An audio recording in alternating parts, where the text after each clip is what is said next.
Welcome dear friends again to my YouTube channel Geotechnical Engineering Consultancy Tips.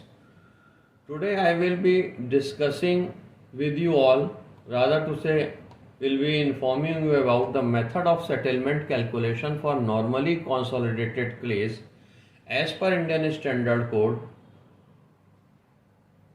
8009 Part 1 1976 reaffirmed 1993.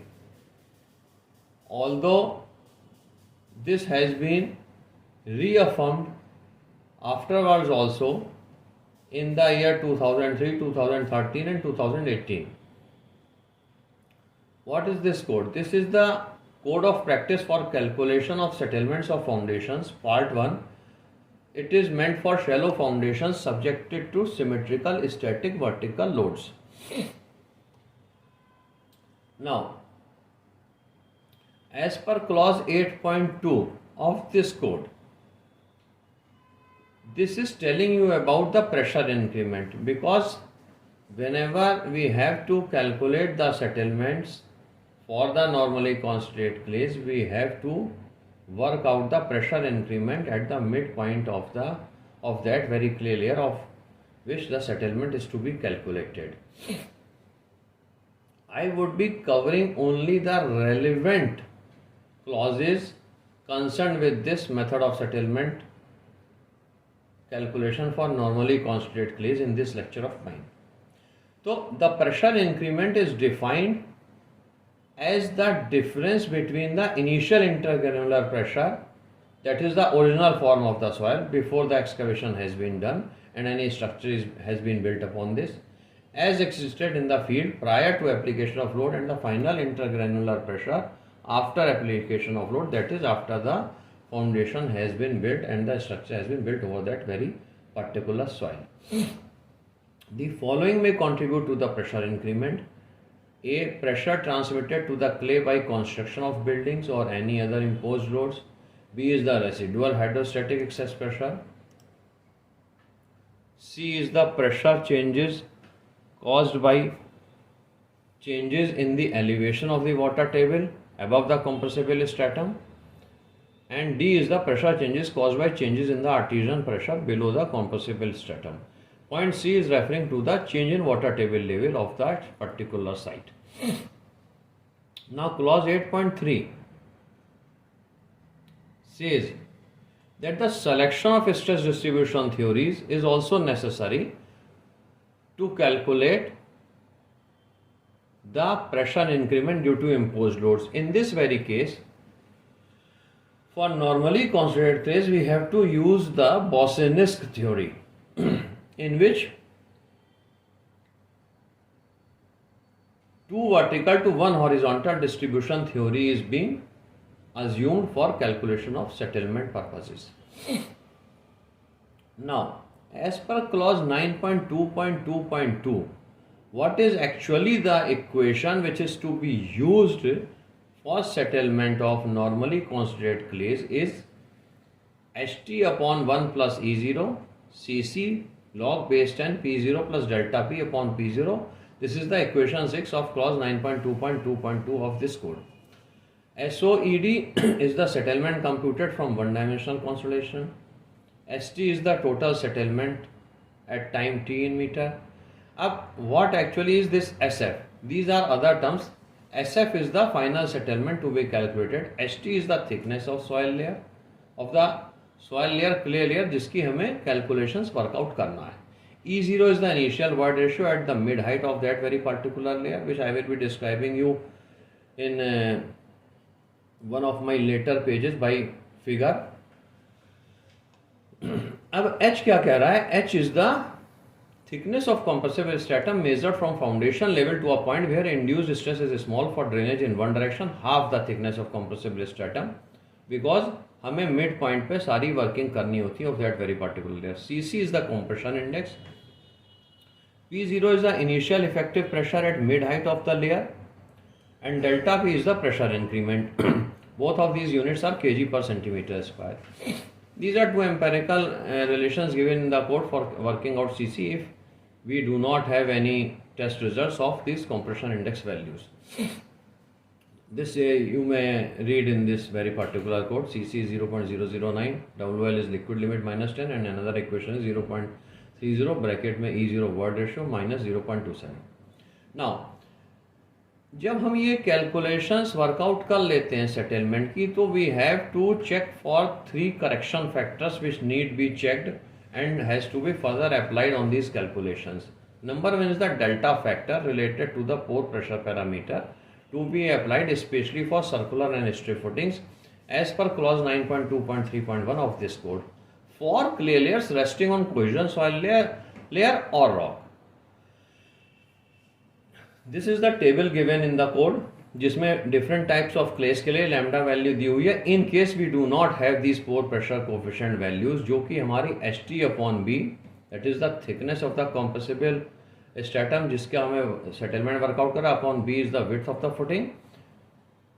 Corresponding to this pore pressure coefficient value, this settlement coefficient is worked out. But in the absence of this pore pressure coefficient, we have to look into these values of this table 1, जिसमें ये बताता है कि type of clay, different type of clays के लिए कौन सी lambda values हैं.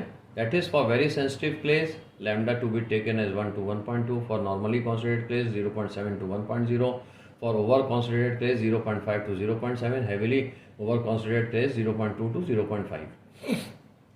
Now this is clause 9.5 which discusses about the depth and rigidity correction factors to be applied on foundation settlements.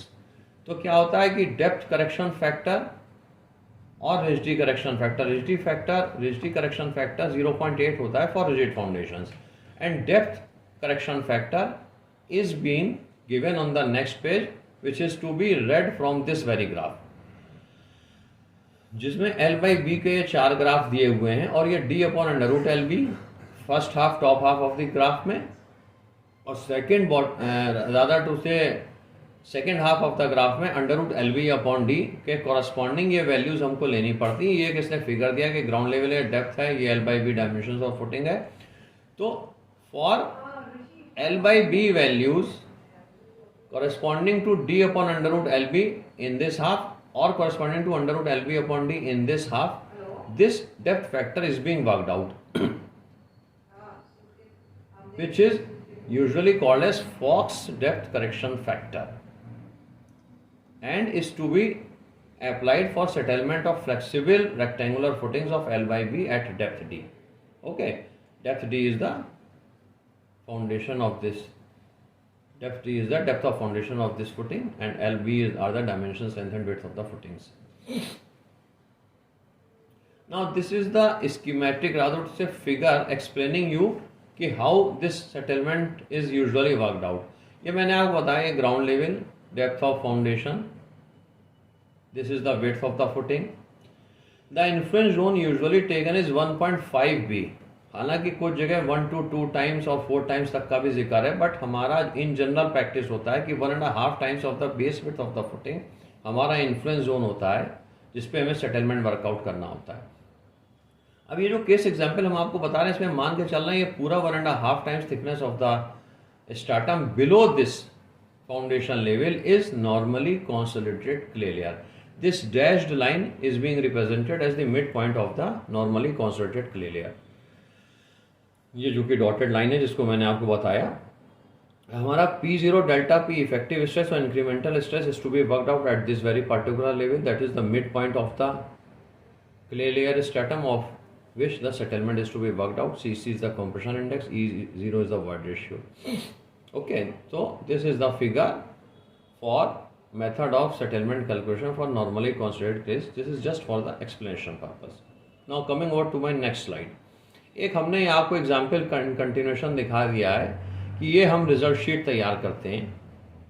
एक एग्जाम्पल हमने मान लिया कि एक 10 मीटर का बोरहोल करा गया है किसी रेजिडेंस के लिए एक शहर में इन अ पर्टिकुलर सिटी. तो ये हमारी depth of foundation, depth of sampling है बिलो ग्राउंड लेवल. ये type of sample undisturbed standard penetration test sample, ये हमने उसका इंडियन स्टैंडर्ड सीव क्लासिफिकेशन का मतलब सीविंग कर दी, ये हमने अटरबर्ग लिमिट्स उसके निकाल दी. पूरा प्लास्टिक सॉइल है, CL and CI, that is silty clay of low plasticity and compressibility, silty clay of medium plasticity and compressibility.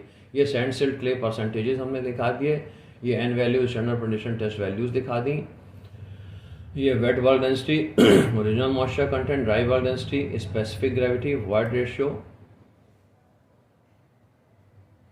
After that this shear characteristics, C cohesion and angle of internal friction of these undisturbed samples and the CC value जो हम settlement में use करेंगे। तो ये case example में जो आप लोगों को एक्सप्लेन कर रहा हूँ, ये मैं एक्सप्लेन कर रहा हूँ कि this is for 1 meter depth of foundation for 1.20 meter width of footing. तो क्या है कि हम एक net safe bearing capacity work out करने के बाद ये सेटलमेंट का एनालिसिस करते हैं। तो ये हमारा जो इन्फ्लुएंस जोन जाएगा ये 1 से 1.80 मीटर जाएगा, क्योंकि 1.2 का 1.5 times of 1.20 meter is 1.80 meter. That is we have to see this start up from 1 meter to 2.80 meter for settlement calculation purposes, in which there are two compression index values being given, two void ratios। अब जो मैं आपको case example एक format इसके साथ बताऊंगा, उसमें ये बताऊंगा कि आप इसको दो पार्ट में सेटलमेंट वर्कआउट कर सकते हैं। First clay layer from 1 to 2.50 meter, second clay layer from 2.50 to 2.80 meter for this very particular case example. But हमने इस केस में इसकी एवरेजिंग कर ली, हमने एक ही क्ले लेयर मान लिए just for the sake of explaining you all. तो the settlement produced due to normally concentrated clay layer is being calculated and shown in a format on the next page. Now this is the format, that is the calculation of settlement of cohesive strata as per Indian standard code 8009 part 1 1976, although it has been reaffirmed lot many times. So latest one is reaffirmed 2018. This is the equation given. Now this has been assumed कि हमने इसकी जब net safe bearing capacity निकाली थी तो ये safe allowable pressure हमारा 0.718 kg per square centimetre निकल के आया, that is 7.18 ton per square metre. अब इसके लिए हम आपको बता रहे हैं कि कैसे हमने सेटलमेंट का फॉर्मेट होना चाहिए और क्या कैलकुलेशंस दिखाना चाहिए। That is the depth of foundation below ground level 1 meter, width of footing 1.20 meter for the stiff footing, thickness of effective zone that is the influence zone below the foundation level 1.80 meter, जो मैंने अभी आपको result sheet के साथ previously explain करा है। Thickness of clay layer in the effective zone below foundation level 1.80 meter, depth of mid point of clay layer below foundation level 0.90 meter below the propose founding level. Original pressure हमने work out कर लिया इसका foundation level पे 0.199 kg per square centimeter. Allowable pressure is the applied pressure, that is जो कि हमारी safe bearing capacity हमने ली थी उसकी वैल्यू हमने डाल दी 0.716 और 0.718 kg per square centimetre, whatsoever it may be. Now P0 is the original pressure at midpoint of clay layer, delta P is the change of pressure at midpoint of clay layer. This is the effective stress at 0.8, this is the incremental stress at 0.9। ये हमने values workout कर ली जो निकल के हैं based on the result sheets. इसके बाद P0 plus delta P upon P0 workout कर लिया, फिर लॉग बेस 10 की ये वैल्यू हमने वर्कआउट कर ली। इसकी compression index value has been taken as the average of the two cohesive layers. Now this is the settlement being worked out, जो कि निकल के हमारी value 5.69 centimeter I as per the formula equation given in the code. Now इसके बाद हमने correction factors इसके देखे, जो कि डेल्टा था, डेप्थ करेक्शन फैक्टर था और एचडी करेक्शन फैक्टर था। ये इस केस में तीनों all of these three correction factors delta, depth correction factor, HD correction factor as 1, that is the multiplication of these three values is 1. After applying this correction factor on this total settlement produced, after applying these correction factors is 5.69 multiplied by 1 is 5.69 centimeter. That is what to say is कि ये जो हमारा pressure था 0.716 जो हमने यहाँ लिख दिया है, इस पे 0.716 यहाँ लिखा है, यहाँ तो 0.718 लिखा था, मे भी आप मान लीजिए कोई डिफरेंस नहीं है। 0.718 that is 7.18 ton per square meter के लिए हमारा सेटलमेंट 56.9 mm आया, which is within the specified permissible limit as per Indian standard code 1904/1986, and that is how we calculate this settlement of normally concentrated clay soils. So friends, this is what I wanted to explain you all. Hope आपको इससे इस calculation method की methodology और clear हो गई होगी। Keep on subscribing to my YouTube channel geo technical engineering consultancy tips. Thank you very much.